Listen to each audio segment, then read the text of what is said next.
Yo, what's up? This is Drew Rippey, aka Southwind, coming from Middle Tennessee, 45 minutes north of Nashville, 615, baby. Um, so I saw a video Ryan Upchurch put on Facebook a few hours ago, talking about the future of the music industry in Music City. So he has he has come up. He has had an amazing. I don't know if it's from him talking to Jelly Roll. If you've been following him the past few days, what's been going on? Jelly Roll has signed a huge deal with a major label, and he's been doing all kinds of wild, crazy stuff that he's never done before. He's blowing up huge. So Ryan and him had to sit down and talk because of a misunderstanding that happened, and so I assume that a lot of this was talked about with him and Jelly Roll, which is really interesting. This dude is very business savvy, very business smart. He is very progressive, even though he sticks to his guns in the independent industry. Upchurch needs props. He comes up with some really groundbreaking ideas that, will it work though? Will it work? Go watch his video if you don't know what I'm talking about that he said first. I don't have time to post this video on here for a full-blown reaction video this morning. I got to get rolling here.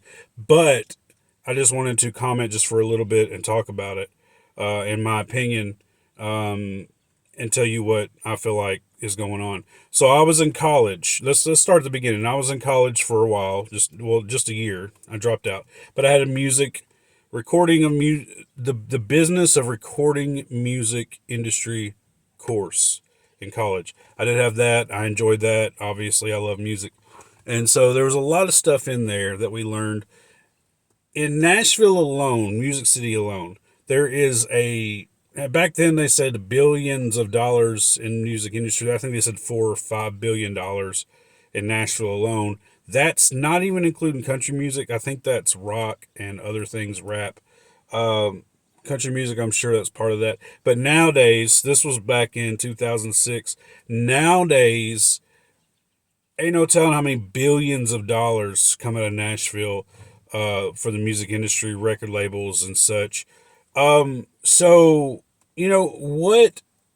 what is the big point here? Because major labels now, Ryan, this was okay. So this was Ryan's idea. Ryan's idea. He's saying that independent artists who are really big and valuable, like him, and there's a few others, who have millions of fans and all this stuff. I mean, the dude has more subscribers than like a lot of these mainstream artists. Than Eric Church, he has more subscribers on these platforms than a lot of these other people. And so what he's saying is, what if there was a way in the future to have almost like a contractual agreement, like a contracted out song, to where an independent artist wanted to do a song with somebody who's signed, and so for that song they got together and they just kind of did it with no money going to the independent artist. Will that work? I don't think. I mean, I think it will work to benefit the listeners. What he's saying. So I think it will work to benefit the listener. I think it'll be awesome for the listener. But if that song goes huge and there's no money given to the independent artist, I don't know how that will stand up in the future. Like if it keeps happening like that, at some point there's going to have to be some way to work out something monetarily that benefits both people. But so here's the thing, and that it's an incredible idea, man. Let's just give this guy props. He comes up with all these groundbreaking ideas because I mean I've never really thought of it that way. If let's say Ryan Upchurch wanted to do a song with George Strait, and they just did one song and they went on their way, and the label didn't really have much to say about Ryan. You can't put this in the song. You can't do this. They're still contracted with their artist, and their artist still has to listen to them. So I don't know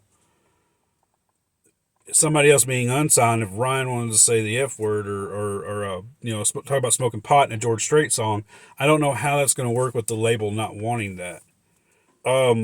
There's a lot of hurdles to this idea, but the idea is amazing. The idea is groundbreaking. If there's some way that that could work, that is really cool. That because right now we have the mainstream and the independent artists fighting each other. They're battling each other, man. So I mean, I remember back in the early 2000s, like 2007, 2008, I started I put like maybe my first song on. I think it was Reverb Nation or something maybe, and I wasn't doing much. I just had wrote a few songs and put them online. But I remember thinking I didn't have to go through anybody. I just did my own music, put it online. Of course, it didn't have a huge push. It didn't get played on the radio and all this other stuff. But guess what?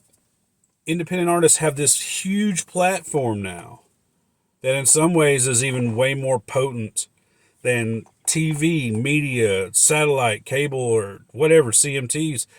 There's so many more people who are going to go to the internet, YouTube. They can just, boom, look up what they want to hear in 2 seconds. Then they're going to wait for the radio to play the song that they want to hear. This is what's going on now. I said this back in the early to mid 2000s. I said, when I graduated high school, I was thinking, and I started getting into music more, I was thinking, this is crazy. The internet is going to be the new TV. The internet is going to be the new radio. There's no way to stop it. There's no way to stop it. And so what's incredible about this whole thing is that it has given people a platform who would have never been able to have a platform and get signed. Upchurch probably being one of them. So that's what's so special about it right now. The music industry, mainstream music industry as a whole, is screaming right now. They are crying and screaming. And since 2008, 9, 10, they have been saying, let's just hope this thing goes away. Let's just hope these independent artists go away and we have the control over all of the music and all of the stuff again. Let's just hope that's what happens because we're losing money and yada, yada, yada. And I remember I personally know people who have lost their jobs because these record companies are losing money. They're not making the money they used to on the albums they release and this and that. And I mean, they have deep pockets, but I personally know they have downsized a lot of people. People who were, on payroll, staff writers. I know a guy who was a huge engineer, who was actually related to June Carter Cash, and he worked downtown, and they laid him off. They just kind of laid him off. They don't need it. They were cutting the extra because, the independent music scene has been eaten to their wallets. And so as long as you have this struggle for money, these record labels, they are greedy. They are still wanting the independent industry to go away. We want to do it the way we've been doing it for so long. And these independent artists and people in general, remember whenever Napster came up? Napster, people learned how to share free files over the internet. Well, that's kind of part of it. People in general are always going to find a way to make something convenient to them or free if they can get it. If you're selling a $1 pair of shoes out here and somebody wants to, there's somebody beside you has a free pair of shoes, even though the $1 pair of shoes are way better, they're going to take the free pair of shoes every time because people are all about free and convenience to them.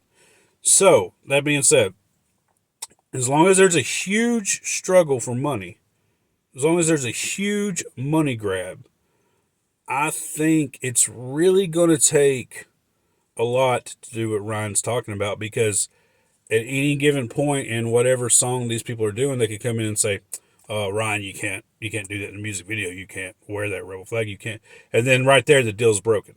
But I do love where his thought processes are going. I do think it's possible. I do think hopefully it will happen. That would be incredible. Can you imagine hearing FJ Outlaw with Garth Brooks or something? You know what I'm saying? Like something crazy. Can you imagine that? I would be like, whether or not I agreed with the mainstream music and whatever they did with the song, I would be like, I've got to hear that. I've got to hear that. That's incredible. So, man, let's give props to Ryan. The dude is out here talking with one of the biggest mainstream artists right now at the time. Jelly Roll just had a #1, Son of a Sinner, on the radio.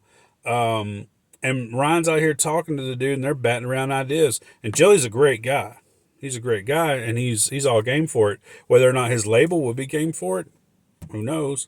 But I know for a fact I've actually I know some behind the scenes things that Jelly Roll is. I don't know if it's part of his contract, but I feel like he's still going to be able to put out music with independent artists if he wants to.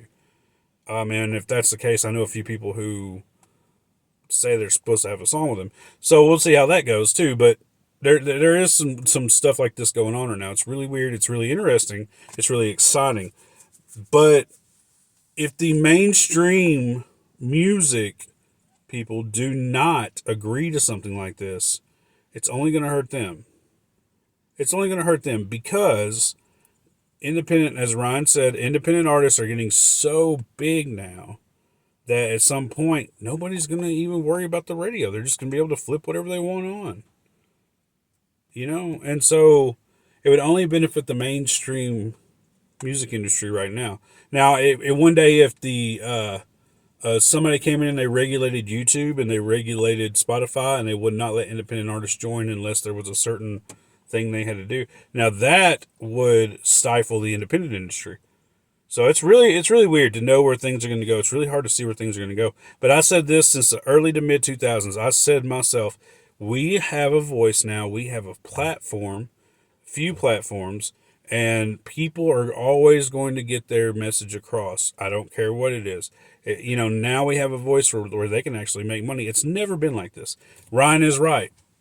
Independent, mainstream, they're both coming to the head here where they're converging.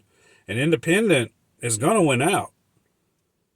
We don't have to have billions of dollars for promotion like these guys do to win. So, who knows how long the race will run. But I really like where his head's at. His head is not, I hate these mainstream music people because, whatever. His head is for the listener. His head and his mind and his heart is for the listener. He wants to benefit making art, making some great new music. And I think that's where we all need to be in our processes. Will it happen? I don't know. We'll have to see. All right. Comments below, thoughts, check out the channel. I have some of my own music. I'm about to drop a bunch more. I do videography. I just shot a video with Colt Ford in it and my buddy Marcotic. So let me know what you think, guys. Let me know what you think. It's going to get interesting, man. Ryan, shout out to you, man. You got some groundbreaking ideas, dude. You have a very creative, intuitive, articulate business mind. And shout out to you for that, bub. All right.